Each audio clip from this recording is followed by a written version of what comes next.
Okay. Good evening, everybody, and welcome to the Thursday, November 4th meeting of the City of Palo Alto's Public Art Commission. We're going to start our evening with roll call. Commissioner Waltuck. Present. Commissioner Miyagi. Here. Commissioner Shen. Present. And Chair Taylor, present. Thank you, everyone. Okay, next we have our approval of minutes from our last meeting. Can I get a approval of minutes for our Public Art Commission meeting on September 16th, 2021? Actually, Chair Taylor. Sorry. Yeah. Sorry, The agenda changes, requests, or deletions, and then oral communications, the items not on the agenda. Thank you. Sorry, I was moving too fast. Agenda changes, requests, or deletions. There are none. Okay, so now we will do approve oral communications. Excuse me, I'm jumping ahead of myself this evening. Thank you for keeping me on track. Do we have any oral communications for items that are not on tonight's agenda? I see currently 2 people in attendance. Please raise your hand if you'd like to address the commission on any subject not agendized for this meeting tonight. And I see no raised hands at this point. Wonderful. Okay, so now we can move on to our approval of minutes from September 16th, 2021. Can I get a motion? So moved. Thank you. And can I get a second? I second. Wonderful. And now we'll do roll call. Commissioner Waltuck. Here, or yes. Commissioner Viaggi. Yes. Commissioner Shen. Yes. And Chair Taylor, yes. Wonderful. Now we're ready for staff comments. Excellent. So we have some exciting things on the horizon. We have the Coverly Artist Studio program, Open Studios, happening November 13th from 1 to 5 p.m. at Coverly. They've been working really hard on it, especially this year. They've missed having the community come see what they're up to and all the great work that they've been creating. They've also put together a project called Art Up, in which a number of the artists have been creating raceographs. And so the first 200 visitors will get a free work of art by one of the artists who created a raceograph. And they will all be exhibited there during Open Studios as well. The second item we have is, which image is Nadia going for? Let's see. Is the Meet the Artist event we had today on California Avenue.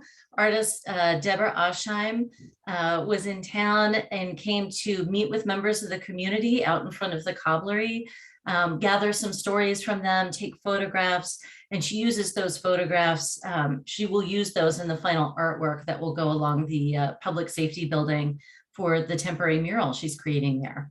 So there were about 30 people who stopped by, about 22 who posed. And she is going to reach out to some of the business owners who were a little busy during the early afternoon hours earlier tomorrow, and hopefully gather some more stories and some images of them as well. And then the third item we have is very exciting news. The Highway 101 Bike and Pedestrian Bridge is scheduled to open November 20th. And here you can see an image of the decorative railing as it was being installed. The creative seating elements will be installed tomorrow morning. And so we're really excited to see that come along and for that bridge to open to the public. And that's it for staff comments this evening. Oh, I do have one more. I'm sorry. The Junior Museum and Zoo opens next Friday, but you do need to reserve tickets in advance. So go on the Junior Museum and Zoo's website to find out more information on how to do that. Now I'm finished.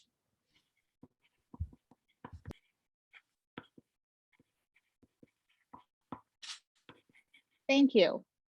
Okay, we're going to start with our action items. Our first one is adoption of resolution. Thank you. So this is a change in California law that has taken place requiring boards and commissions to adopt the resolution authorizing the use of teleconferencing for meetings during COVID-19 state of emergency. This is something that we will need to do every 30 days until the new calendar year. So we need to do this now for our November meeting, and should the commission meet in December, we will need to adopt it once again at that time. Great. Any questions? I have a question on that. Does that mean that we will always do video conferencing, or just only when in the state of emergency, or how is up to our discretion? That's a great question. If it is not adopted today, we would need to adjourn the meeting and suspend the meetings of the commission until after the new year and await further directions at that time. So I don't have the answer about what it looks like next year, as far as if in January we want to meet remotely, but in February in person. The council just had their first in-person meeting this week. So we're still trying to figure it out. Okay, thank you. Good question, Lisa. Any other, or Commissioner Walczak? Any other questions? Comments, thoughts? Oh, okay. Can I get somebody to approve the resolution authorizing use of teleconferencing for the public art I commission move. meetings?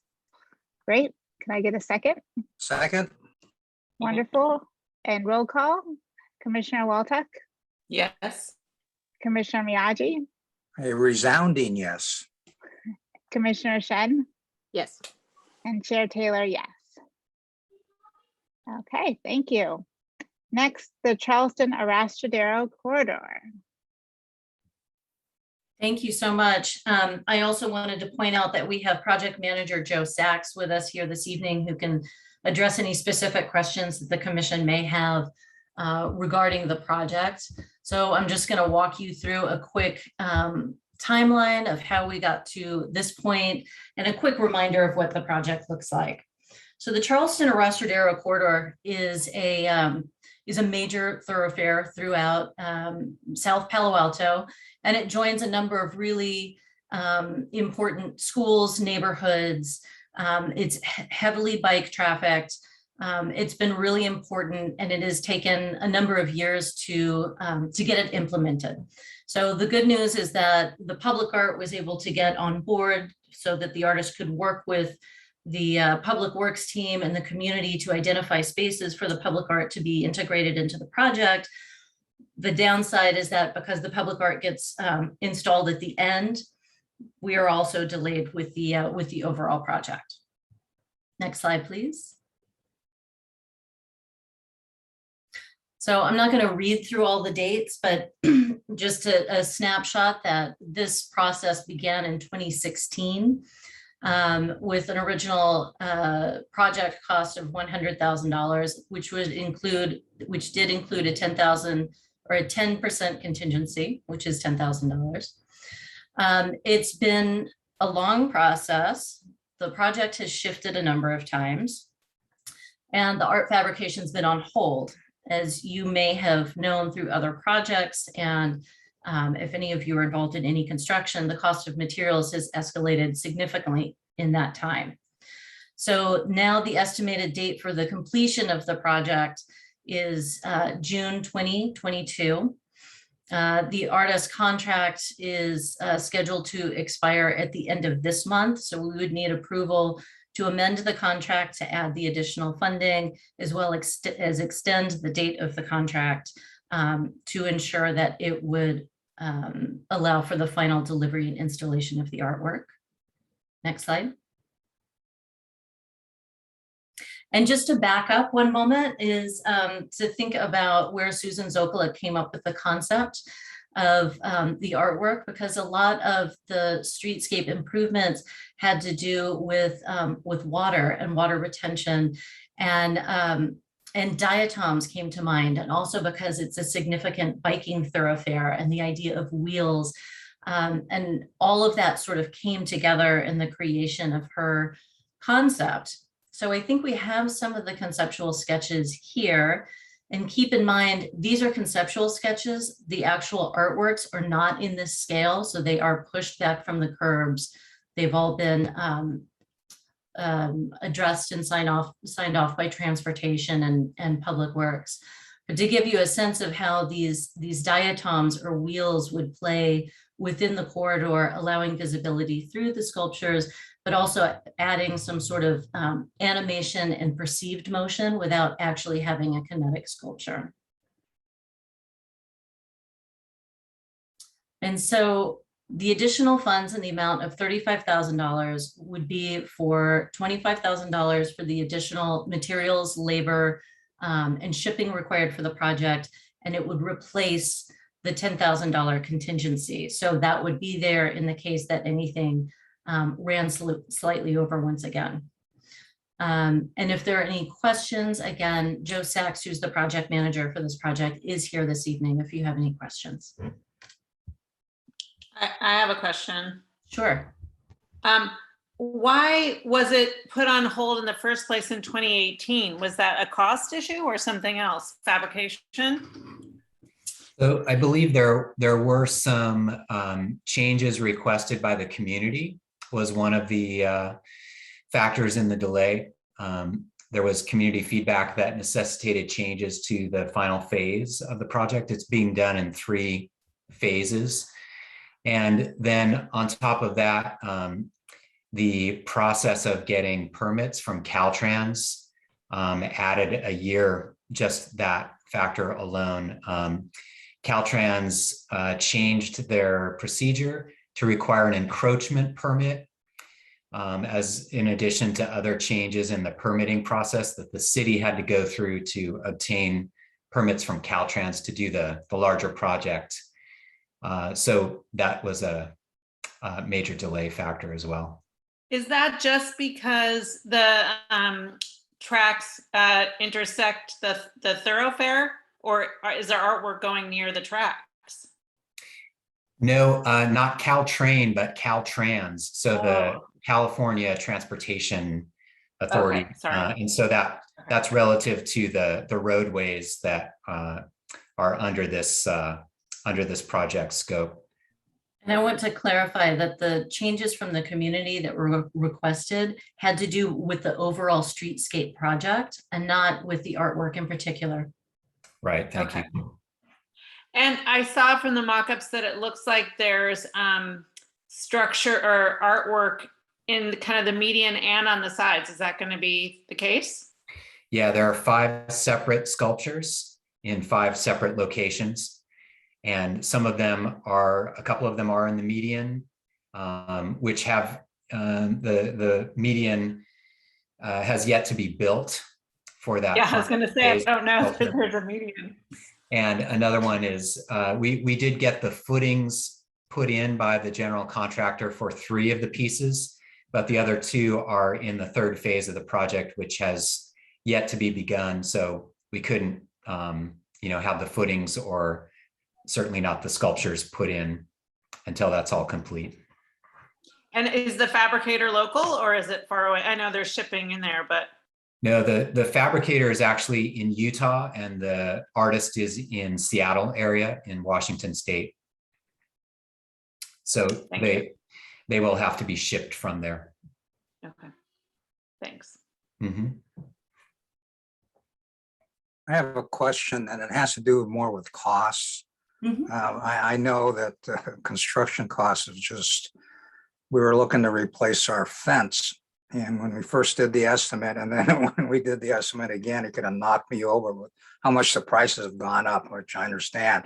So we did have a 10K contingency. Now that's gone up to what, 35K now that we're asking for that. And do we see a foreseeable, I imagine we do, for the other phases, increase in cost of materials for those as well?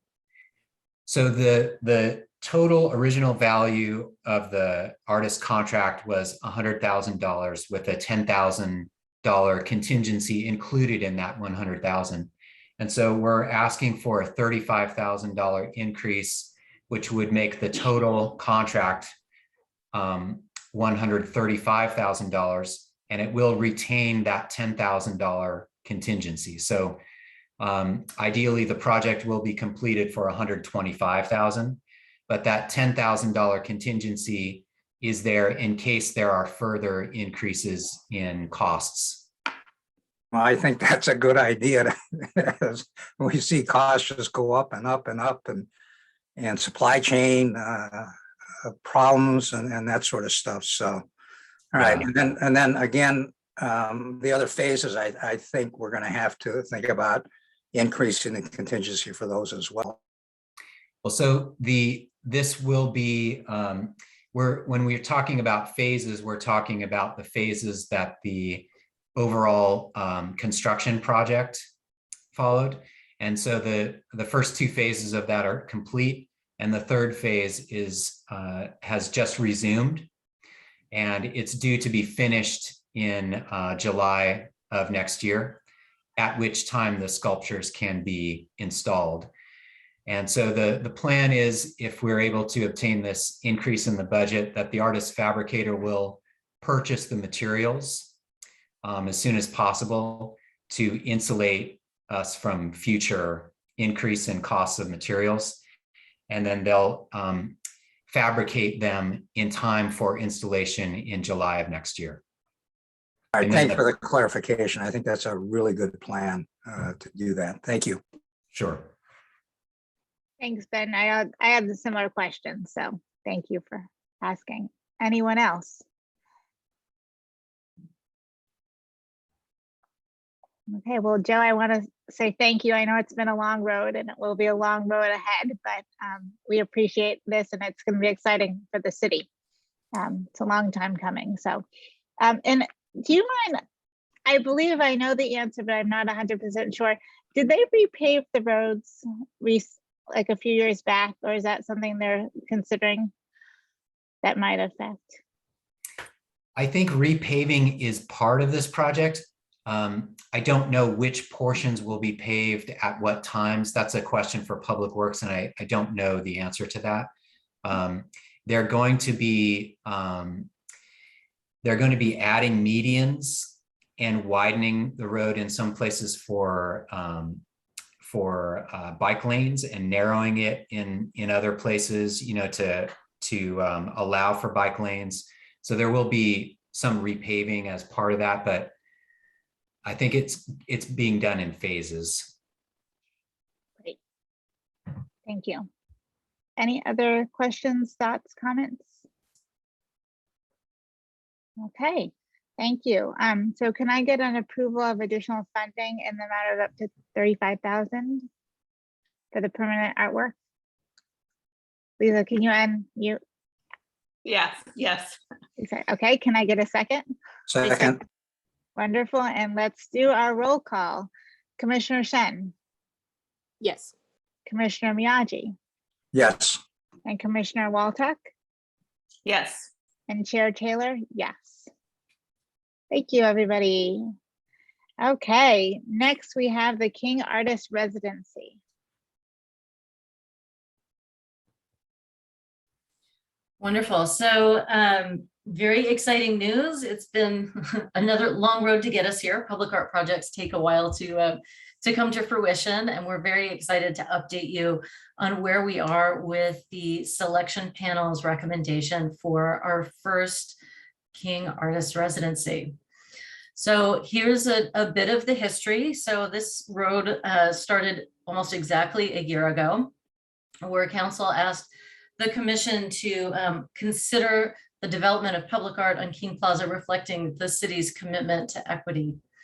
After a series of meetings, both joint meetings with the HRC and meetings with the Public Art Commission, this really evolved into creating a permanent platform for ongoing discussion about equity and belonging in Palo Alto.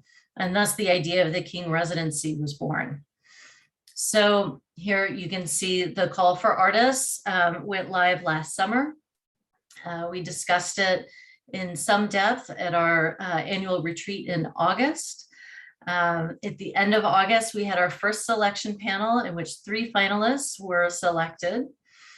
And in October, we had our second selection panel. And so the 3 artists were asked to create public presentations, which were available on Zoom, to discuss their previous artwork, their previous public engagement, some about what their proposal would be for Palo Alto, including nonprofit partners, their target audience, and what kind of creative community engagement they might undertake. And finally, to touch on if they had a sense of what how that final artwork might manifest on King Plaza, they were able to share that, with the caveat that the idea for that final project may very well change over the course of their residency. So at the end of this, artist Reyes Magos from San Jose was selected to be the first artist in residence. And so here you get a sense of him, a little bit of his personality. So I'm just going to share a few of his slides of some of his previous work and a little bit about his proposal for Palo Alto, which I hope you had a chance to either tune in and see the presentations and/or read his proposal in the packet. So these are some examples of some of his previous community engagement. Let's keep going. He was recently featured in Content Magazine. You can see the diversity of some of his projects. This is a community altar that he put together at a time during COVID when it had to be drive-by ready, so pushing his scale a little bit. He's also done some mural projects around the Bay Area. And here's probably what his line of cuts, probably what many of you might recognize if you've seen his work before. Here you go, some more examples. And so he also has done a number of these collage and portrait projects. And this is a project that he just completed after a residency in Mexico City, collecting photographs and stories of the local community, and then creating works of art sort of based on their interaction and their story. And it culminated in an exhibition. And so here's some of what he highlighted for his residency here, is really focusing on mental health in particular in the Latinx community, but broader than that. So opening the door for anyone to join into that conversation. Thinking about using potentially a mobile photo booth and storytelling documentation to gather information that could be posted in different places around the city. So not just asking people to come to City Hall in particular, or come to his studio at Coverly, but to have it maybe at a library or someplace in Midtown, or someplace kind of unexpected where people might come across it. I also want to reiterate that he does come from a mental health background. He did also mention that he's a yoga teacher, so it could be an interesting series of interactions. We're excited to see what he does. And so here's some of the goals, talking about how his approach and his questions were forming about belonging and being connected in Palo Alto. And I think the panel was really moved by the thoughtfulness of his approach and the openness of that. Slide. Really thinking about who some of the essential workers are that, run all these restaurants, cafes, bars. He's connected with a number of the mental health organizations within Palo Alto as well. Go ahead. And so here are some of the organizations that he called out in his proposal as potential partners.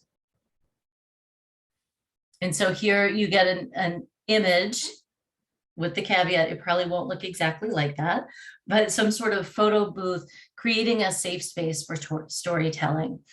And that they could use filters to alter their appearance or keep some anonymity, which seemed to be important to a number of the panelists as well. Participants would be gifted a set of their photos, and again, it would be moved around to various public spaces. And so he had talked about creating temporary murals and or VR artwork. So again, this is sort of, we'll have to see how it manifests once he gets into the studio and begins his residency. But as the final artwork, he spoke about potentially having a banner that would be a larger collage, or it could be something sculptural. So he really doesn't have a specific vision in mind, but we'll have to see how the interaction goes. So his final goal, to create a piece that speaks to the diversity, equity, and inclusion that exists in Palo Alto. So again, he didn't have an emphasis that he definitely wanted to go one way or the other. He really wanted to wait and see where the process was going to lead him. So the recommendation this evening is to approve Reyes Magos as the first King artist for the first King artist residency. Are there any questions? Commissioner Walcott. I listened into the presentation of all the artists, and I thought they were all really interesting. I thought he said, and maybe I'm wrong, did he say that when people tell their stories, they're going to tell their stories in a photo booth, so it's going to capture audio, right? Is that true? I think there was some of both, where he might be there to interact with people because he understands people are going to maybe hesitant to just sit down and tell their story. So I think we're going to have to feel our way through how that's going to work best. And maybe he touched on this again, but you guys know, is everybody familiar with StoryCorps? The same type of thing? So I'm just wondering if he could utilize that technology, right? That's something we can certainly recommend to him. Right. So actually my question was, if audio was going to be incorporated into his final thing. I think he touched on that, but again, like you said, it's still to be determined. Right. It's a conceptual proposal, so we didn't estimate that they would have everything hammered out. Right. Okay. Just one suggestion as the lawyer. Yeah, I don't know if we want to engage the staff attorneys to make sure that proper consent and release is provided. Right. Thank you. I, like Lisa, did listen into the presentations by the three artists. I was really struck by how each artist made their presentation, and two of the three were more youth focused, which I thought was good, especially with this type of race and equity thing that we're trying to do. Because it's not so much us old people, it's more the younger people that have to get into this, and that's where this is all going to come from. And I like his approach with mental health as well. I think that's such an important part. And as we've seen over the pandemic, how mental health really needs to be addressed. And we see that in our veterans as well, that come back from war. So I think that's an important part. And I like his thing of not really having a final project, but a piece that's in progress as he's going. And then as he gathers all this information, then he's going to come up with something final instead of having something final and then 18 months later saying, well, that's maybe not it, and then trying to change the scope completely. So I like that as he goes, that he's really going to work on this final, whatever it's going to be, project that he has. Thank you. I'm gonna, first of all, thank you everyone for your thoughtful comments. And I'll just chime in for a minute and say that we had a very strong, diverse group of candidates, and you never know what you're gonna get, as we all know, when it comes to these types of calls. And I will say it's it's a new venture that we're on, and an adventure, I should say. And I'm excited to see what artists can bring to the table in terms of community conversation. And we're very fortunate that all of the candidates that we interviewed, the final candidates that we interviewed, did have a background in community engagement in some form, and they had very strong artistic abilities. And so I think that's exciting to be able to see this connection between art and community building. And so, like Ben said, we don't know where it's going to take us, but I think we're all open to the next steps. And I'm really excited. And I'm excited to see where this journey will take us in the community too. I think it's always nice to have somebody come in and talk to people and engage with people and engage with the community. And I'm hoping that it will be a very strong, positive outcome. So with that being said, I would like to see if we can recommend, right, that Reyes Magos for the King Artist Residency. So moved. Wonderful. And can I get a second? Second. Thank you. And roll call. Or all in favor, and then roll call. Okay. Commissioner Miyagi. Yes. Great. And Commissioner Waltuck. Yes. Commissioner Shen Yes. and Chair Taylor, yes. Okay, thank you, everyone. Last, but certainly not least, on our action items is our de-accession of artwork. And do we have any oral communications, Nadia? We do, but generally oral communications take place after the presentation. Thank you. Yes. Okay, so for those of you who are on the call with oral communications, we're going to wait until after, and then we'll give you some time to comment. Thank you.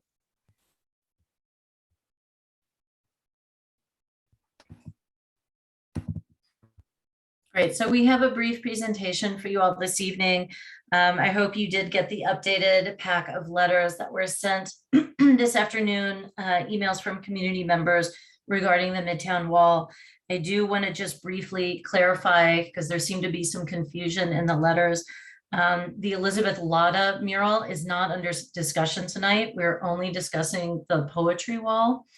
And also that de-accession does not mean immediate removal. So I'm looking forward to hearing more of the discussion and the feedback from the commission as we move forward.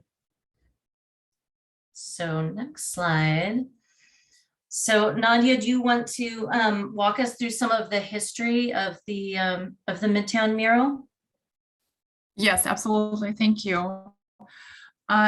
So this mural was a truly community project. It was idealized in 2003 when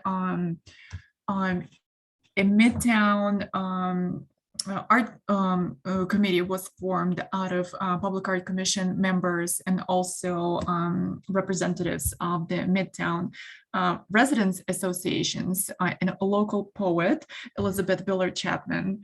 A call for community members was published in the local press to submit short poems, 30 words or less, or celebrating Palo Alto concepts of a neighborhood community and celebrating Midtown neighborhood in Palo Alto. Out of over 100 community submissions, 6 finalists were selected, including Ron LeBlanc, Elizabeth Midman, Amelia Saliba Long, Janice Dabney, Liz Cowie, and Sharon Olson. The finalists were people of very different ages. There were, Ron LeBlanc was one of the adult, finalists. There were Palo Alto elementary and middle school students who are also among the finalists. The project was funded in partnership with Village Properties, who made a donation, donated a contribution, and also project was funded by the public funds. So the mural was painted later in 2003. It was designed in-house by then public art commissioners, and the mural was painted on the wall by a contractor. Interestingly, originally the project was designed or thought out as a temporary project. And the murals by 5 finalists were to be fabricated in a vinyl material, and then after 6 months replaced by a permanent mural celebrating the poem, featuring the poem by Ron LeBlanc. However, back in early 2000, a vinyl production was a very expensive process. And so the plans were changed. The commissioners decided to instead feature all 6 murals, and instead of vinyl or similar media, just directly paint the mural on the south-facing wall of Walgreens. So right after, so the mural was painted, and then by 2010, it was noted that it was rather faded and looked deteriorated.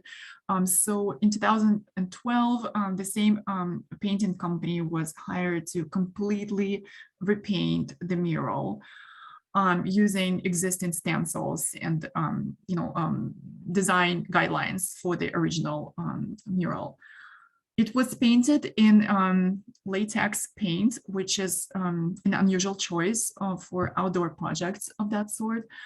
Back in 2016, when signs of fading, discoloration, and deterioration were evident again, we invited ARG conservators to examine this and other 13 other murals in the city's permanent collection of public art.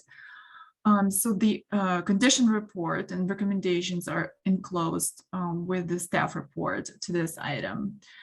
And more recently, in last summer, again, we were approached by community members, concerned about the physical condition of the mural.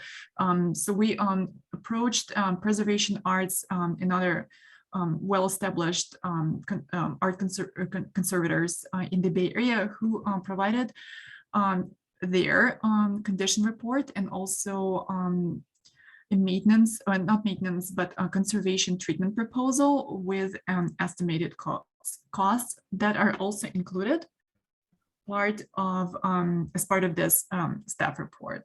So the major concerns outlined by the conservators in the most recent report, and they also echoed the recommendations and findings of the ARG consultants in 2016. So there are 2 major issues that they were observed, that the mural was found, there was overall discoloration from constant exposure to the sun. It's a south-facing wall of the building, so the sun is brutal on that wall. Also, constant heating and cooling from direct sunlight, temperature, just differences between night and day. And the clear UV coating that was applied by the painters in 2012, it has a pretty limited lifespan. So when that UV coating starts failing, you see those areas of blanched, discolored white pools. Extensive areas of the paint loss and bubbling also water staining in streaks were found throughout the murals, which were attributed by the consultants, by the art, pardon me, by the consultants due to issues with internal water damage. And we've reached So- out to the property managers too, because they had mentioned that they were having some roofers out and they were going to have someone look more deeply into the wall. So we do not have a finite answer as to if from the inside they've discovered water damage. But from the conservator's report that we have here, it does appear that there is water seeping through at certain points in that wall. Yes, and the murals further away from Middlefield Road, right? They're affected to a larger degree by water damage. So the part of the mural that is closer to Middlefield Road is overall in good condition. It's really just the opposite end of that wall, and we'll show you the image. Yes, it's just you see that dark red mural, so that part of the mural is has just more pronounced water damage. So as you look at the mural from left to right, Excuse me. and looking at the report, the mural to the left closest to Middlefield Road, which is Ron LeBlanc's, which was the first place winner, his appears to be in the best shape, and then they tend to deteriorate as you get further down the wall. And the red one at the end, red is typically a challenging color in high sunlight. But just as an overall look, it appears to be that the murals deteriorate more as you go toward the back of the building. So the meeting this evening, we want to just come back to the commission to ask whether or not you want to begin the deaccession process, which would be a 3-month process in which we would reach out to the artists, the stakeholders, and do public noticing before the commission would ultimately make a decision on this in February. So with that, I think we can turn it over for any members of the public who wish to speak. And then staff can field any questions. So I see a raised hand from Annette Glenkoff. I believe she was first to raise her hand. So Annette, I'm gonna promote you to. Okay. Annette, you have 3 minutes, please, to address the commission. And let me just start the timer for your convenience.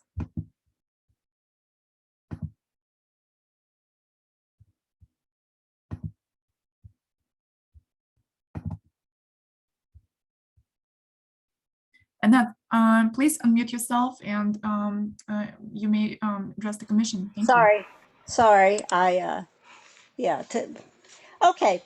You make it sound really bad, but over the years, the Midtown Residents Association is the only neighborhood that's requested public art. We successfully work with the city to implement the poetry wall, Liz Latta's mural, the Bears at Hoover Park, as well as bringing Fillory to Greer Park, plus the art on the railings at Matadero Creek. Now, the Midtown Residents Association requests that the city and the Art Commission do not decommission the art, but work with Walgreens to repair the water damage on the poetry wall on the right-hand side and repaint the wall with a paint that is more stable. Perhaps an awning is needed. The cost is minimal compared to the other projects that were discussed tonight. This unique piece of art is much beloved by the community, as witnessed by the multitude of letters you've received from the artists, which you say you're going to interact with, the original committee, which I was a part of, and the selected and the residents. Do not let this Midtown icon that represents our history be lost.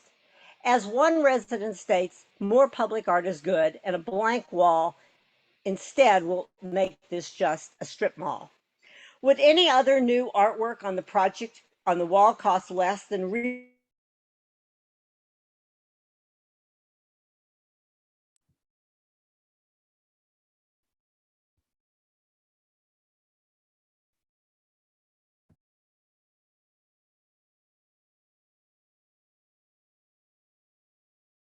Annette, we lost your sound.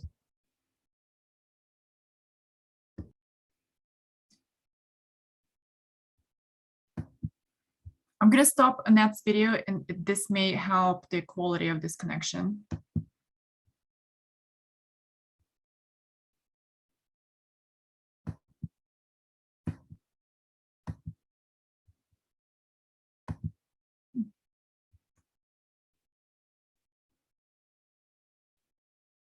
It looks like we may have lost Annette.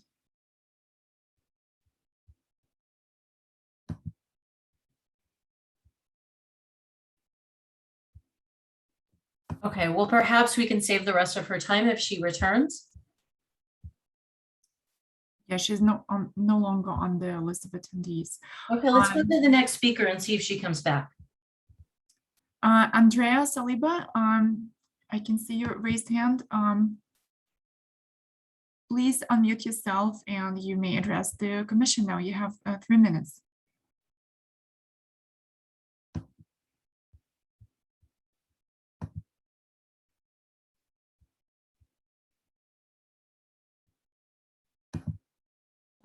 Yes, hello. Thank you. Thank you so much for addressing this issue. And I have been a resident of Palo Alto for 31 years. And this Midtown Poetry Wall is something very deeply near and dear to my heart. And I would feel extremely, extremely sad if it was destroyed or removed. I did send a letter to the Palo Alto Public Art Commission on I believe it was October 1st or a few weeks ago, and I did not get a response.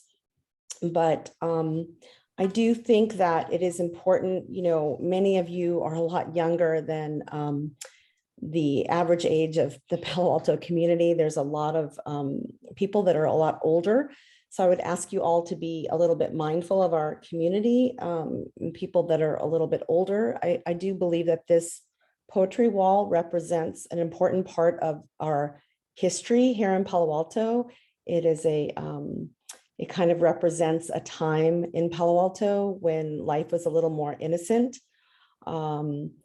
I did read all of the proposals, and I don't think that the poetry wall is in that bad of a shape. I did take a photo, which I'm happy to share with you recently. It really doesn't look that bad to me at all. I think that a little bit of weathering adds to the patina. But I would also say that, you know, I don't think it would have to cost an exorbitant amount to just repaint it every, you know, 10 years or so or something, whatever that is. So I think there may be more cost-effective ways to repair the wall or to update it without having to destroy it and take it down. Again, I have been a member of the community for 31 years, and I know most of the poets on this wall, including my daughter, who was only 7 years old when she wrote that poem. It came right out of her, and it's very dear to my heart. And I would be crushed if it was taken down. And I would be happy to donate to help preserve this as well. Thank you so much for listening.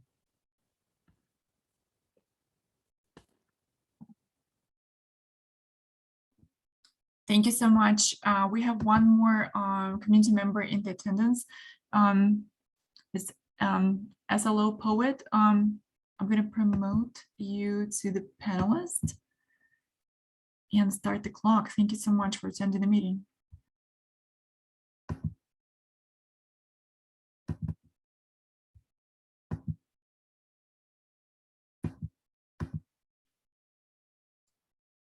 Now you can hear me. Is that right? Okay. You don't see me though. Well, We can hear you. Continue. I'm still a poet. I'm Sharon Olson, one of the poets. And I'm speaking to you from Annapolis, Maryland, where I live now.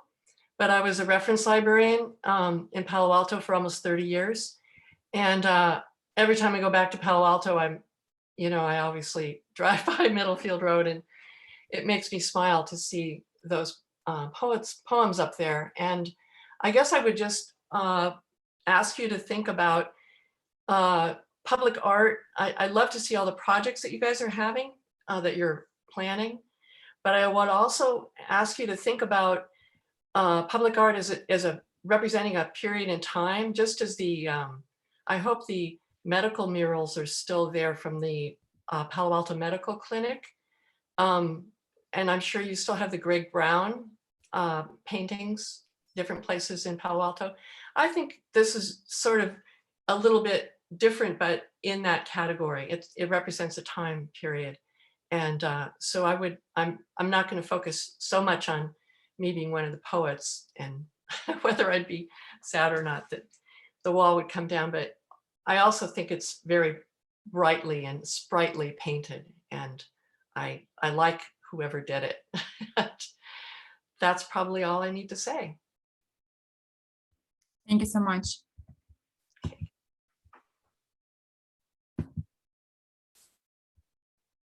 And we have no other raised hands. Thank you very much. Thank you. If Annette comes back, we'll just let her, okay. So any questions, thoughts, comments?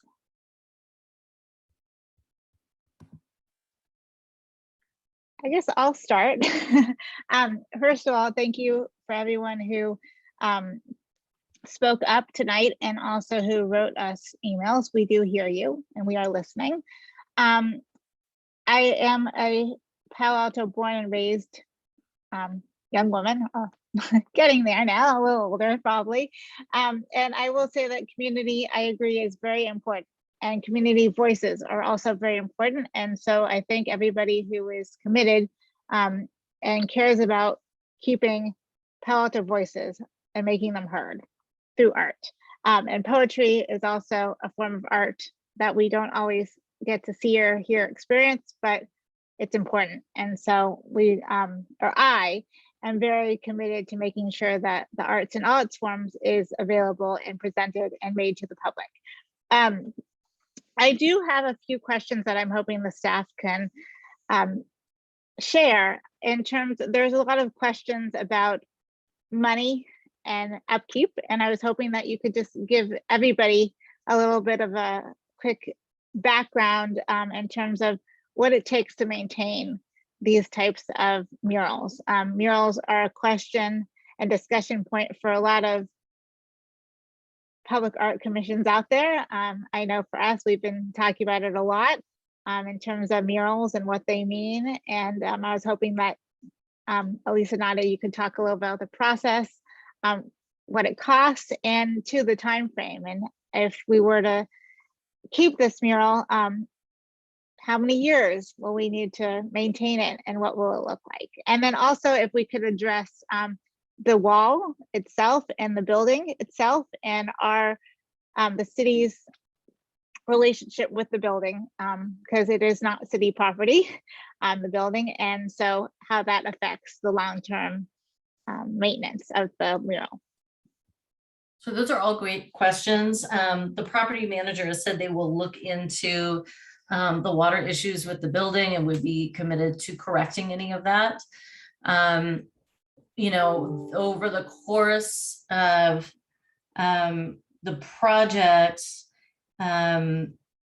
so since 2003, it's been just under $20,000 for the project, including the repaints by the same company, about $10,000 every 10 years. So you're looking at about $1,000 a year to keep it at status quo. There are some challenges, as you can see from the condition report, with the paint and everything that's underlying. So If it was to be repainted, it would probably need to be completely stripped. I don't know if Nadia had this in-depth conversation with the conservators on it, but it would have to be a complete redo. And probably consider using a different type of paint. That's not going to solve the southern exposure direct sunlight challenge. Nadia, do you have additional information you want to jump in? Yeah, no, you're absolutely correct in saying that, you know, the conservators, when I spoke to them on site this summer, in order to, you know, stabilize the wall, you know, the 2 layers of existing mural would need to be stripped away. So there is no, you know, future bubbling from latex paint, you know, which is, you know, remaining underneath so any future mural, it would just, you know, repeat and cause the same issues.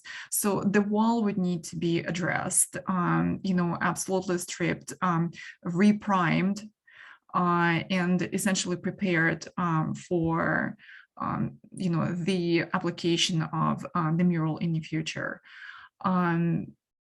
It will fade over time, given the existing, you know, color palette of the mural, and you know, just simply being facing the south in the sun. Yeah.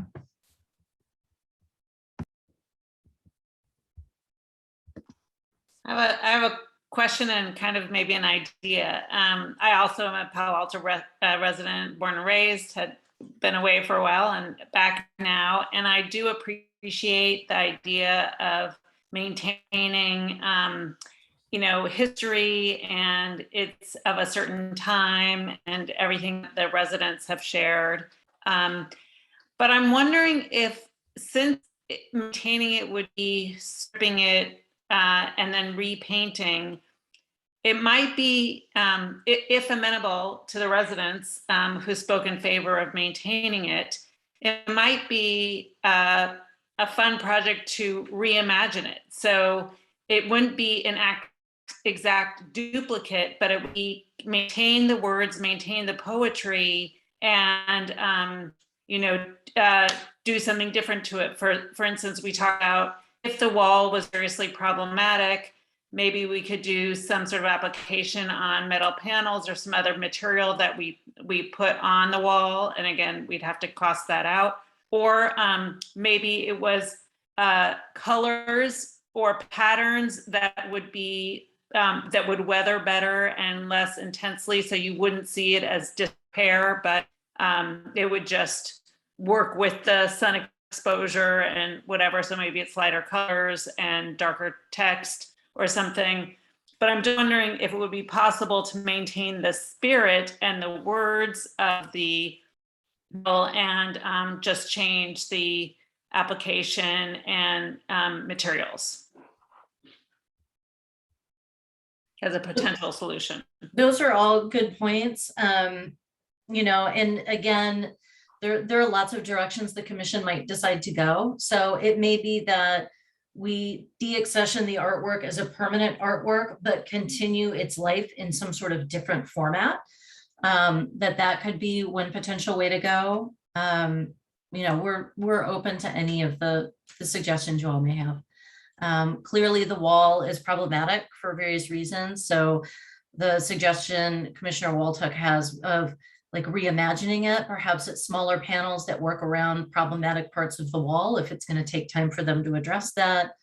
You know, perhaps it's done on the aluminum backing or some other material that could be more easily taken down and reapplied every few years at a smaller cost with smaller panels. So those are all things that that staff is open to. Elise, I just have one other question related to that. So if we reimagined it, would it still have to go through the formal deaccession process and then be presented as with a new budget and the new process to do it in a different way? Or we couldn't just look at this as a repair to an existing thing that did not include deaccessioning it and reproposing it? It's a great question. Generally, this is a highly unusual project because there is not an artist tied to the design of the project. So this would be a first for us. Generally, no, you cannot change anything in the collection without, going through a more formal process. So I think some of that would depend on, do the poets all sign off on it? Are we commissioning an artist to redesign? Like, there are a lot of variables there that we would have to work out. And the other question is, the murals in the collection, if we're taking the steps to do this, does it make sense to keep them in the collection? Or does it make sense to have them out of the official collection, but continue their lifespan as a long-term temporary project? Okay, thank you. Yeah. Is vinyl a viable alternate to just painting on the wall? Vinyl is a lot cheaper than it was 20 years ago, so. So we would have to look into the specifics of that versus the aluminum. What would be most cost effective? I know the aluminum generally is good for 2 years, and then we may see some fading. The ones we have up for our temporary murals have performed extremely well, but they haven't been up that long as of yet. They do have UV coating, but they're not all like southern exposure. That wall really gets a lot of exposure. So there's some variables there. Yeah, I know. also think, sorry, I also think that the condition of the wall still affects that. So if the water, that would affect anything that goes on it unless it's set off of it. So Right. So even if we do vinyl, I think you still have to address the condition of the wall. Right. Or each of the projects or the poems get smaller. We have to work around the problematic sections of the wall. Right. Yeah, and that's the biggest, I think the biggest problem is the south facing. As a meteorologist, I understand about south facing and the wind hitting it. And this last rainstorm, this big rainstorm we had, probably didn't do any good to that wall. So, and the water thing, I know we ran into the same thing in the University Avenue tunnel about trying to do stuff there. And so I think that's a major factor in what we have to consider in doing this. I just have a question. Do we anticipate that there will be any new developments or constructions on the other side of the wall? Because I noticed that the current plaza is like 1 story, and I just wonder if there's any anticipated redevelopments that may be multiple stories, which would, in theory, change the sun exposure. Not that we're aware of, no. But great idea. Sonia, you do bring up a point that I think a lot about, and that is that we're very lucky that we have a developer who owns, or a building owner who likes the mural and wants to keep it in some form. I also, I'm not talking on behalf of the commission myself, but I also would like to keep the mural in some form. But I will also say that you never know who's going to come along and potentially sell and or buy the building. So I think of this as kind of a long-term vision, and that it would be also terrible for something to happen where the new owner or the current owner decides, look, we want to redo the whole building or something, or we want to do whatever maintenance, or we're going to sell the building and it no longer is going to be of use. So I think that's something that I'm thinking a lot about, and that is real life.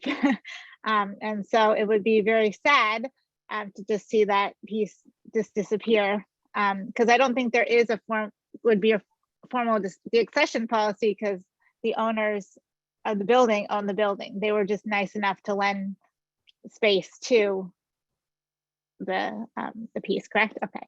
And then I also will add too that I think this is an opportunity to really rethink murals and what they look like and how they are displayed. I know we've had a long conversation about it. We'll continue to have a long conversation. But I also think of this as an opportunity maybe to do more communal public art projects, and thinking about how we can make sure other voices are also heard. And this could be a long-term project, but I also think that's important for people to understand that not everybody is going to have the opportunity to have their poetry on a building. And so to think about that and what that means for the future of the community. And so how to address history, but also how to address moving forward. And so I'm excited about where this conversation is going to keep moving. And I'll stop there. Any other questions, comments, thoughts? Well, this is, I think, a unique piece, that it's a piece of public art that's on a private building. And I don't think we have, I mean, we have the Greg Browns, but overall, I think this is just a unique thing. And that we have a building owner that likes public art and can have that on his building, but yet that piece is in the city's collection. So I think this is kind of it's a unique situation. And how do you work with the building owner and the community to work this thing? And we know what the problems are. And I think it might just come down to what is the cost of doing something like this, and do we actually have the funds to do something that's ongoing like this?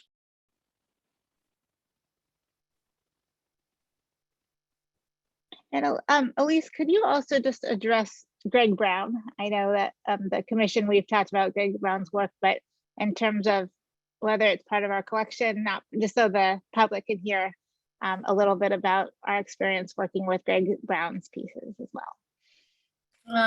Sure. I just want to be careful we're not straying too far from the agenda item at hand.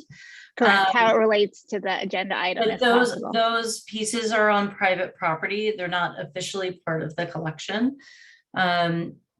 We do have some other pieces that are on private property that are part of the collection. For instance, the triptych of murals on Cal Ave, adjacent in what was the Bishop building, adjacent to the Starbucks.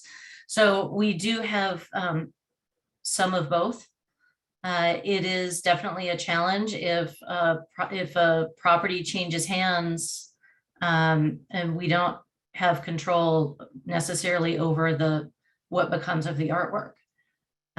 So it is an interesting legal challenge, which is why murals are tricky. Thank you for clarifying. Any other questions, thoughts? Just to make sure I have the full picture. So my understanding is that this particular property owner is supportive of public art, and they may be inclined to invest in the infrastructure to avoid the I think the foundational issues related to the wall. My question is, would they be inclined to, in addition to fixing the foundational wall issues, to perhaps refresh the mural? So because it sounds like this is a $10,000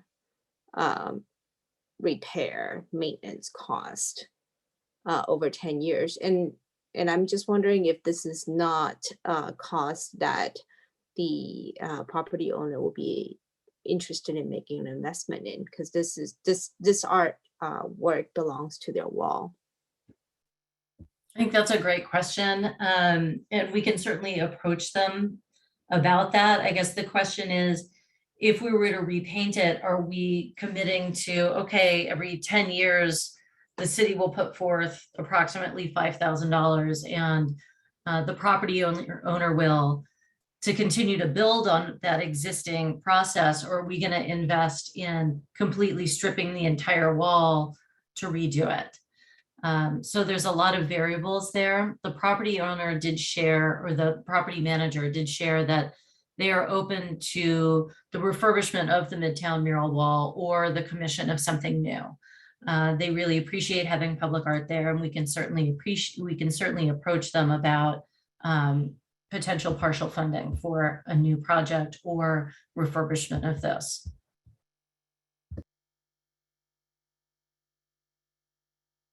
The question I have then is, we either deaccession the piece or we go in the other direction and refurbish it. Is that the options that we have, or is there another option along the way? Or is it deaccession or refurbish? Well, I think there are a number of different directions that have been discussed even a little bit tonight. So there could be deaccession and commission a new mural, something different involving the Midtown community, something new. And we would have to, you know, work with the property owner as we go through the deaccession process to address the water in the wall, strip the wall, you know, make sure that the proper paint is used, etc. So that's one option. Another option would be to have the contractor who has painted the wall now twice, to come out and do that again, which would be approximately $10,000.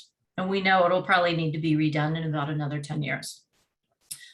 Another step would be to potentially deaccession the artworks from our collection, but then have it live on or expand in some aspect. So perhaps it becomes a larger poetry wall done on aluminum backing, and it become, you know, we can potentially work around some of the challenges with the wall with a long-term temporary platform for community poetry.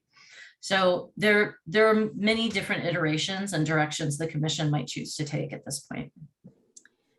You know, I don't know if we've had just sort of a very frank conversation, but just sort of kind of thinking about it as a property owner.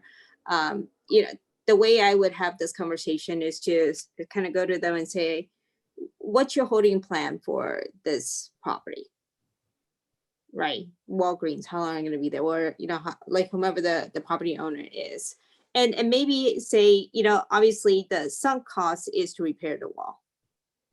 And then that's the baseline cost. On top of it, it could be maintaining the current or refurbishing the current mural, you know, picking some paints that are more weather resistant, picking a shade of red that is a little less, you know, damageable by the sun.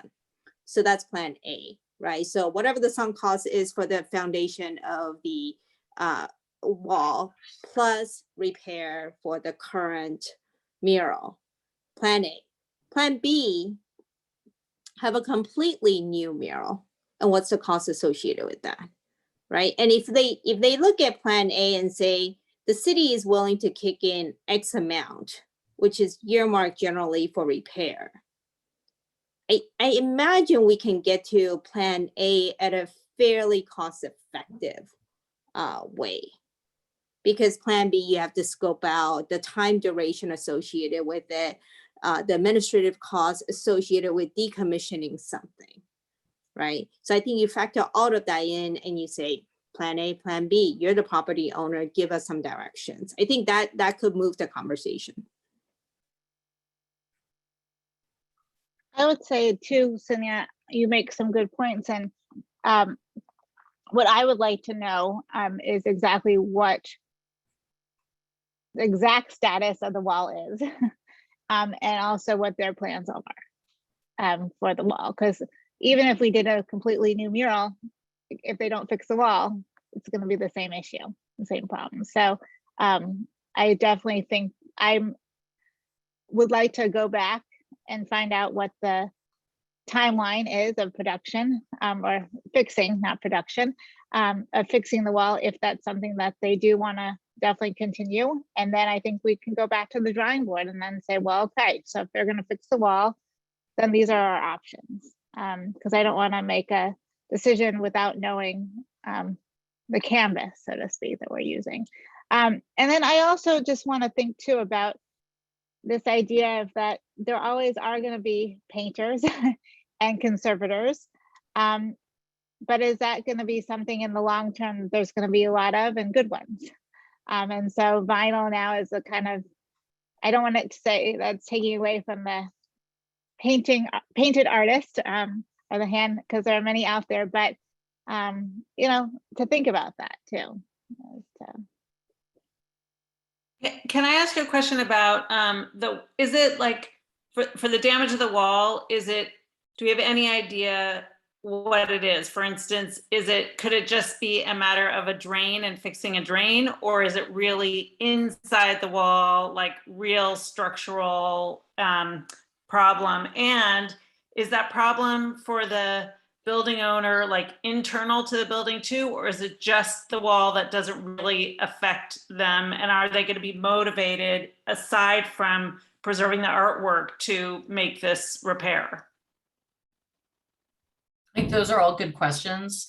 They said they're committed to fixing the wall, but since they haven't done a deep dive yet on what the exact, how deep the problem may or may not be, it's, that's hard for me to say.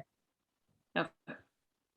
So, but it could be like a minor fix, which, could be maybe easy. That would be great. Yeah, if I may also clarify, the information about the condition status of the wall, everything we have is in the conservator's report. The conservators, when they evaluated the murals on site, were only able to view the site just by standing in front of the mural. They were not able to say, like, enter the building, or just did a more close-up evaluation of the roof. The evaluation of the site happened by the condition report consultants, just by standing in front of the wall. So it's just external evaluation only. Right, superficial evaluation. Yes. So we have all of the information about this condition just in the reports. Thank you. And it looks like Annette is back. So can we give her the floor for, I think she has a half a minute left, last when I checked.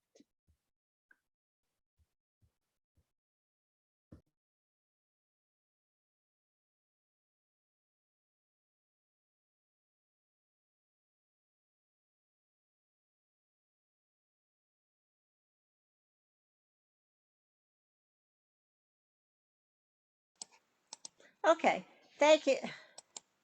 Thank you. How frustrating. So I think I was talking about community involvement, and you talked about engagement, and certainly the letters that you've gotten really talks about how the community feels and the artists. And so I hope you don't ignore the residents. Just listening to some of your comments, the Walgreens is not going to go away, and we'll take 10 years, but we urge you to restore the poetry wall. And we also want to get more art in Midtown. That's another topic, but we certainly have been talking to Elise about the Wells Fargo wall, or next to the Midtown Shoe Repair would be an excellent location, maybe in partnership with Rotary. So again, any new artwork on the building would make it, you'd have to go through the same problems as you have with the water damage. So we ask you to figure out what's actually going on, restore the paintings with a new type of paint that's more stable, and listen to the Midtown residents and artists' voice to keep this cherished work of art. Sorry, I'm a little incoherent at the end. Just having my video disappear was very, very frustrating. So look forward to additional conversation. Thank you. I don't know if you heard all of that. We did. Thank you, Annette.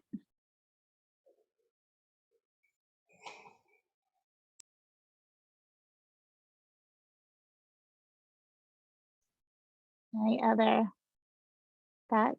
Like everybody's saying, this is a very unique discussion, and I think there are many routes that we can take. And so should we do a vote? Are we ready? So, okay. The motion first. Yes. Okay. So the motion is to request that the Public Art Commission make a decision whether or not to initiate the deep session evaluation process for the poetry wall mural located in Midtown Palo Alto. So moved. Well, I don't Yeah. understand the motion. So, okay, so that's, I wanted to, so my motion actually was to, or Ben, do you want to make a motion, or it's a little, this is a little different, the agenda than other times, but do you want to make a I'll make specific the motion. motion? I'll make the motion that we start the deaccession process of this piece of art. And I actually, Ben, I wanted to add, if on my end, I would like to start the deaccession process, but I would like to before find out more about the wall.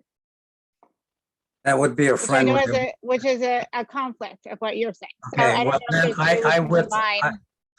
I withdraw my motion, and I make the motion that we table this item until we get a little further information about the condition of the wall before we move forward. Yeah, I will supplement what Ben's motion, which is I think we need to find out from the property owner the amount of investment they're willing to commit to repair the wall, which sounds like they're willing to do. Understand the depth of that investment and understand any additional costs they're willing to invest in maybe refurbishing the mural. So what is the overall cost to to the city of Palo Alto in terms of what we need to put in to maintain? I also think that I'm just wondering if we can kind of tie two things together in the motion eventually. I understand we want to get more information, but for instance, would we say we want to vote to deaccession and reimagine the wall, meaning that we would maintain the poetry, but it would maybe manifest in a different way? So would those be tied in one decision by the commission? That is one way to do it. As I mentioned at the beginning of this evening, this is kicking off the deaccession process, in which during that time, there is more in-depth communication with the artists and with the stakeholders. Additional information can be brought back to the commission, in which case a final action wouldn't take place until February. But you could certainly have a motion that says something to the effect of starting the deaccession process with the understanding that the poetry wall will be reimagined, whatever language you wish to put in there, to make it clear that the intent is not to have it just disappear. Okay, and so for the purposes of tonight, we are we following what Ben just said, that we're gonna and Zinnia, that we're going to wait until we find out more information about the wall. We're going to check with the property owner about their funding and how they want to approach it. So we're tabling this discussion until we have more information, and then we'll bring it back with a revised motion that could include both deaccessioning and reimagining. That sounds like the direction we are moving. Yes. Okay.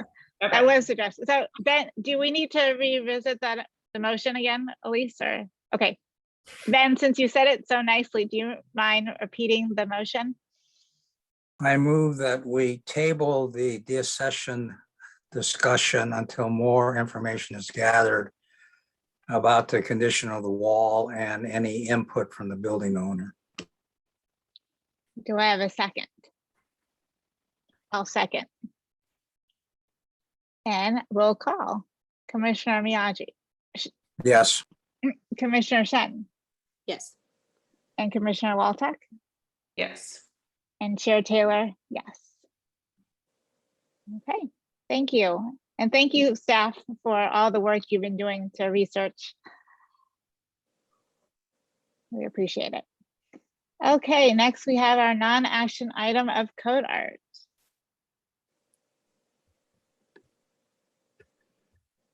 So we have a little bit of eye candy to share with you here. Code art, here are some of the statistics we were able to gather from it. We had some great community partners. The feedback was tremendously positive. 100% surveyed wanted to see another event like Code Art. 96% gave Code Art a 4 or 5 out of 5, 5 being the best. I think we only had 2 people that gave us a 3 and nothing below a 3.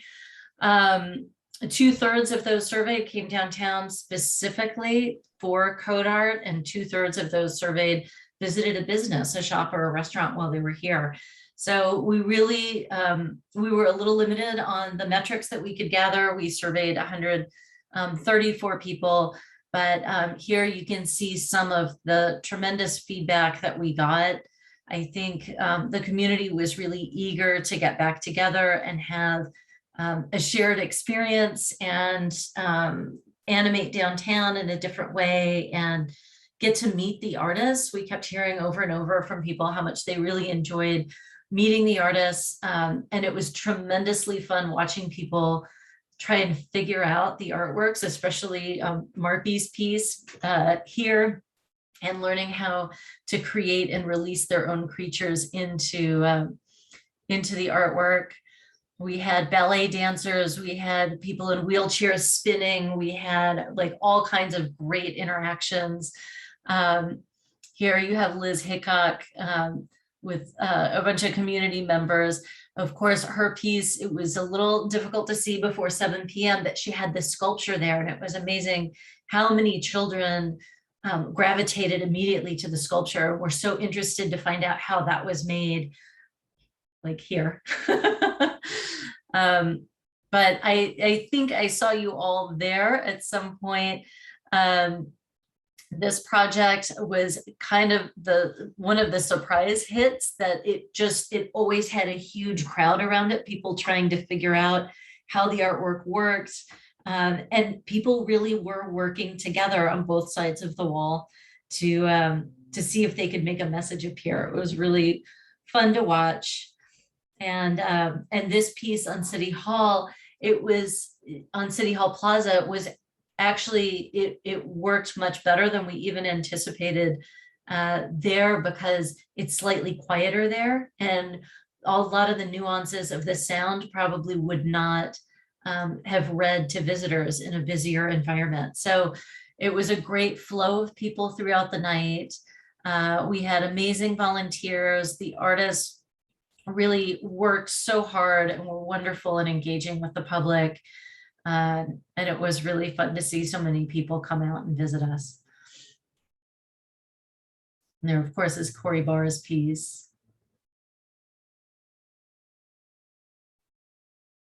Oh, and this was another surprise, was Bell's Alley was just packed.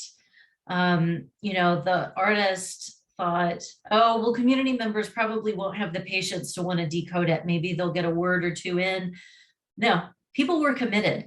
People came back the next day with their card because they had to go to dinner to come figure out the rest of the message. I mean, it was really, it was wonderful. It was, it worked out really well. And we were able to gather some great feedback from our volunteers, from our artists, from the community, trying to figure out if we were to take this on again, what might Code Art 3 look like? So I'll open it up for comments. I know you all had your own experiences there, and lots of volunteer hours. Thank you, thank you, thank you. Well, thank you, Elise and Nadia, for all your hard work and the artist's hard work in this Code Art 2. I thought it was fantastic. Now, did you get any comments that it was better at night than during the day? I know the last time it was held was kind of warm, so that might have cut into it. But at night, I thought it was fantastic with the light and all that. I thought you could get more involved into it. Mm-hmm. I also brought some people and, you know, some kind of jaded New Yorkers, and they loved it. They were so like thrilled to have, you know, like very stimulating public art all over, you know, walking distance Palo Alto. They were really enthusiastic. So that made me happy. And the quality of the art was just great. It was really high. And I agree, just having the artists be able to talk to you, you know, just every single time I came over to any piece, you know, they were ready to engage and they were talking to everybody. So that was great. Yeah, thank you. Any other comments or observations from the commissioners? I do have a comment. Next time we do it, I can't decide if it's better to do it while it's this time of the year or maybe while it's still a little bit warmer. We got cold on the plaza a couple nights. Yeah, and you know, and the reason why I say that is because I just wonder, you know, is it going to, would this bring out a crowd that otherwise would not be out because it's so cold? Or should we try to take benefits of, you know, good long summer nights? That's a good question. You know, the first code art we did was in June, and it was a day into evening event. And it ended up being a much longer event. It was too long and hard for the artists, and it was really hot. So, and people wanted more of the interactive technology and the light. So we pivoted Code Art 2 to specifically be an evening event, but it's always tricky to try and find the right weekend because a week later it was raining. We just got so lucky, but it certainly, yeah, it certainly was unexpectedly cool those nights. Yeah, one other question. When is Code Art 3? Too soon, too soon. But when we did the first Code Art, we had talked about having it every 2 years. So potentially 2023, if we're looking at another fall event, we're looking at what potential grant options might be there and what kind of timeline we might put together. But I'm glad you're excited to sign up. I want to make a plug for fall because just, you know, the usual seasons are like a lot of the new museum shows or anything happens, it's the fall season. And that's kind of the indication like that we're jumping back into the year. And I kind of like that Palo Alto would fall in that cycle because then you can really get into a cycle groove that a lot of the new stuff happens then, and then you can fill in the rest of the year. But if we are gonna have more kind of participatory events, I think it's nice to follow the normal arts cycle, which that is. That's an interesting point. It also makes it easier for people to anticipate if it's taking place in the same time frame. Exactly.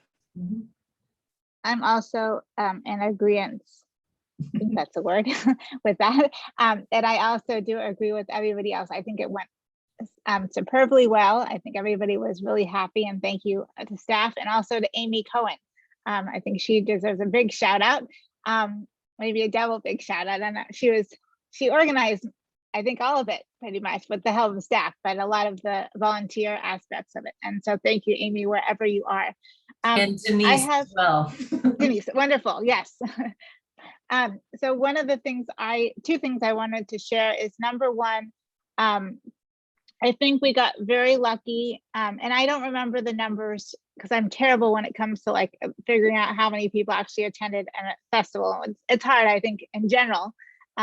But the first one we did, I think it felt like there's a lot more people only because it was part of the daytime and people were out anyways. I think we got very lucky this year, although with the pandemic, I was glad there weren't as many packs of people together, that the streets were closed. So it's something to think about, you know, in the future.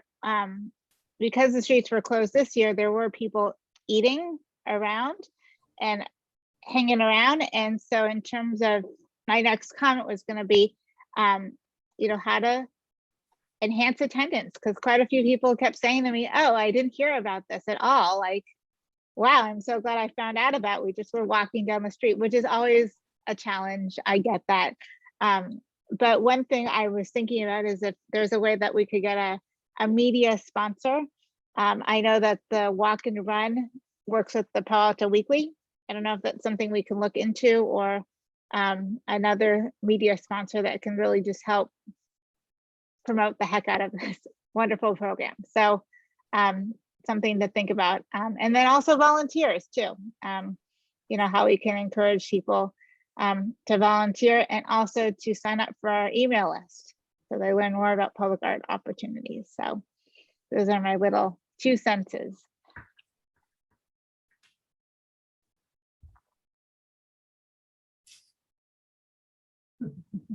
Does the cat have anything to say about code art? Just wanted to say hi. Okay. Anybody else have any thoughts or? Okay. Well, I think we have our announcements set. I'm looking here. Our public letters, but we looked at the public letters already. I think most of you, is there any comments that need to be made? Public letters, no, okay. And announcements. Most of those were covered at the beginning, unless any of the commissioners have additional announcements. Okay. And then for your calendar, our regular scheduled meeting would be November 18th. I don't anticipate that there's going to be something urgent on the agenda for the 18th. So I would recommend that we look at holding the tentative December meeting. If commissioners are available, that would be December 16th as the next meeting.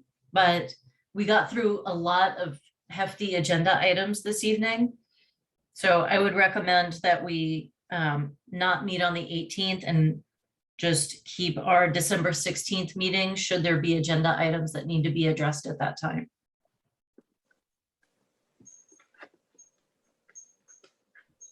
Great. Thank you. Our meeting is adjourned. Thank you, Thank you, everyone. everybody. Good night. Good night. Have a wonderful good one. day.